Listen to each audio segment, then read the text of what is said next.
Bakunze bacu rero mukunda kino kiganiro kibanda ku rugo. Ubushize twavuze ku rukundo. Hari ibindi bintu bibiri byuzuzanya n'urukundo, harimo imbabazi no gushimira. Iyo bihuye rero bigashimangira urukundo rw'abashakanye, hanyuma urugo rukagira umutuzo n'umudendezo. Muri aka kanya tugiye kuvuga ku mbabazi. Padiri, ni ryari mu bashakanye umwe yasaba undi imbabazi? Urakoze cyane Diogene. Imbabazi ni ikintu kigomba kubaho mu bashakanye. Kubera iki imbabazi zigomba kuba mu bashakanye? Mu by'ukuri ntabwo bashakana ari abamarayika. Buri wese ashaka kugira intege nke, buri wese ashobora guteshuka, buri wese ashobora kugaragaza ko atagiriye neza umuvandimwe. Imbabazi rero ni ngombwa ari ukuzisaba no kuzitanga. Kuzitanga ni ngombwa kuko binamusaba no kuba umukristo. Gutanga imbabazi ntabwo ari ibintu byoroshye, bisaba gupfa muri wowe, ugapfa mu nzika, ugapfa mu bwibone, ugapfa mu bugome, maze ugatanga ubuzima. Imbabazi ubundi urumva harimo kubabara mu cyimbo cy'undi, ubabarira undi.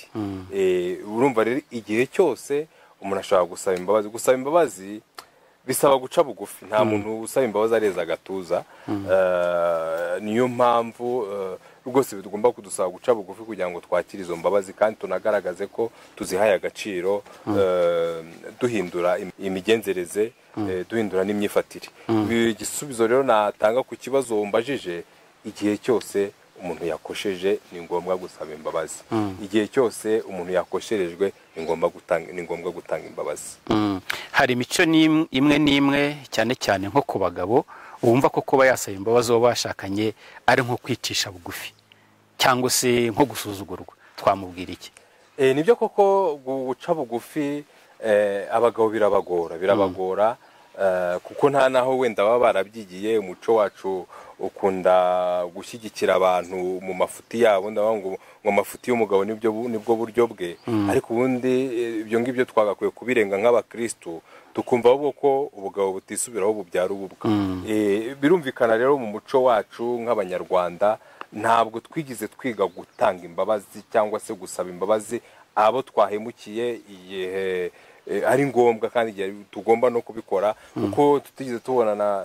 Wenda ntabwo ugize ubona papa wawe asaba mama wawe imbabazi, ntabwo ugize ubona umubyeyi asaba umwana imbabazi ukumva ko nawe ariko wabigenza, kuko nta naho wigize ubyiga. Sinzi nimba ujya ubibona, hari ababyeyi b'abapapa ugasanga afite ikibazo n'umwana we, kandi ari nawe wabaye nyirabayazana w'icyo kibazo, ariko akajya yumva ko umwana yahaza kumusaba imbabazi, akumva ko umwana ari ugomba gutera iya mbere, we akumva ko yasuzuguwe, we akumva ko agomba guhabwa icyo cyubahiro nubwo azi ko ari mu mafuti. Ibyo bintu rero bituma tutiga gusaba imbabazi. Umugabo kugira ngo asabe imbabazi usanga bimugora cyane, ndetse rimwe na rimwe ugasanga arakora ibimenyetso ariko akaba atakerura ngo avuge, atobore, avuge ngo mbabarira kuko nagize intege nke, mbabarira kuko ahangaha nateshutse, mbabarira kuko ahangaha nakubangamiye. Nicyo kibazo rero kijya kibaho ku bagabo. Usanga muri sosiyete hari ukuntu sosiyete nayo ubwayo itabifashamwo abana cyangwa se abantu ngo bakure bazi ko gusaba imbabazi ari umuco mwiza. Uretse kuba umuco mwiza, ni ikihe cyiza cyo gusaba imbabazi? Ni ikihe cyiza cyo gutanga imbabazi, ariko cyane cyane ku bashakanye? Ku bashakanye icyiza cyo gusaba imbabazi ni uko uwo mwashakanye yumva ko kuko wamuhaye agaciro, ni uko uwo mwashakanye yumva ko kuko wababajwe n'ikibi wamukoreye, ni uko uwo mwashakanye yumva ko noneho nawe uteye intambwe mu kugaragaza ko wifuza guhinduka, kuko usaba imbabazi ugamije utazongera guhemukira uwo uri kuzisaba. Icyiza rero mu gusaba imbabazi ni uko bigufasha kongera kwisubiraho, kongera kubana neza n'uwo mwashakanye. Icyo nicyo cyiza cyo gusaba imbabazi. Icyiza cyo gusaba imbabazi ni uko burya byigisha n'abana gukura bafite uwo muco. Niba usabye umwana wawe imbabazi, azakura avuga ngo papa yasabaga imbabazi, nanjye nzasaba imbabazi. Niba umwana wawe abonye usaba umubyeyi we cyangwa se mama we imbabazi, bizamufasha no kuzisaba igihe nawe azagera mu rugo rwe. Burya rero uba unatoza umwana kugira indangagaciro nziza. Ikiza rero cyo gutanga imbabazi, gutanga imbabazi birakuruhura. muri iki gihe usigaye usanga abantu banica abagabo babo kubera iki bagize icyo kintu cyo guhora iteka babika ibintu. Umuntu araguhemukiye uyu munsi urabibitse, n'ejo urabibitse, noneho umunsi umwe umujinya ukazagufata ugasanga wamukubise agafuni, ugasanga wamukubise mu cyico. Kubera iki? Umujinya wakurushije uburemere, kuko ibyinshi wagiye ubibika bisohokera bitagombaga gusohokera. Bivuze rero ko iyo utanze imbabazi biguha kumva mu mutima wawe ufite amahoro. Usibye no kuba hagati y'abashakanye, tubizi ko muri rusange gutanga imbabazi bitanga amahoro, biratubohora, bituma tureba abandi mu isura y'ikiza kurusha uko twabitiranya n'ikibi bakoze. Gutanga imbabazi rero bituma n'urukundo rukura. Gutanga imbabazi bidufasha kumva ko tugaruye mu buzima abari baduhemukiye. Mu rugo rero ni ngombwa gutanga imbabazi kugira ngo abantu batere agatambwe, kuko hatabayeho imbabazi buri wese aba afite intege nke ze. Uyu munsi naguhemukiye, ejo uzampemukira, uyu munsi nakubabaje, ejo uzambabaza. Niyo mpamvu tugomba kugira dute guhana imbabazi. Niyo mpamvu abashakanye bagomba kwitoza uwo muco mwiza wo kubabarira. Hari abarimo batwumva wenda bashakanye ko nibo twibandaho bahemukiwe, nkibaza se nta buryo cyangwa se nta cyaha umuntu yakorerwa akumva atanatanga n'imbabazi?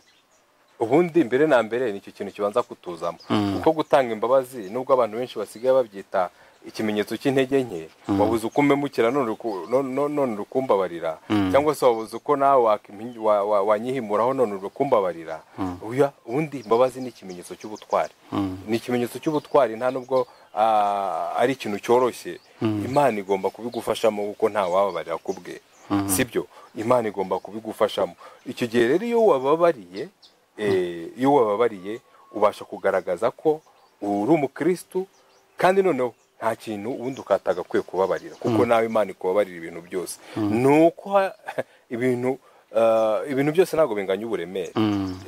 Hari naho bavuga se umuntu yanciye inyuma, ubu ngubu nzamubabarira. Uzamubabarira ese ni ryari koko nzamenya ko namubabariye? Nuko cya kintu yagukoreye kitari impamvu yo kumwanga, ahubwo ari impamvu yo kurushaho kumwumva no kumubabarira. Nta kintu rero kibaho kitagakwiye kubabarirwa mu rugo mu mubano w'abashakanye. Nubwo ibintu bikunda kubabaza cyane bigakomeretsa, ari nko gucana inyuma. Gucana inyuma ntibivuze ko utababarira, ariko ni urugendo dushishikariza abantu kwinjiramo no kugera ku ndunduro, kuko ubundi hatabaye kubabarira ntabwo umubano watikira cyangwa se urukundo rwabura. Ni ngombwa rero kubabarira kugira ngo mukomeze muterane inkunga ibageza ku cyiza.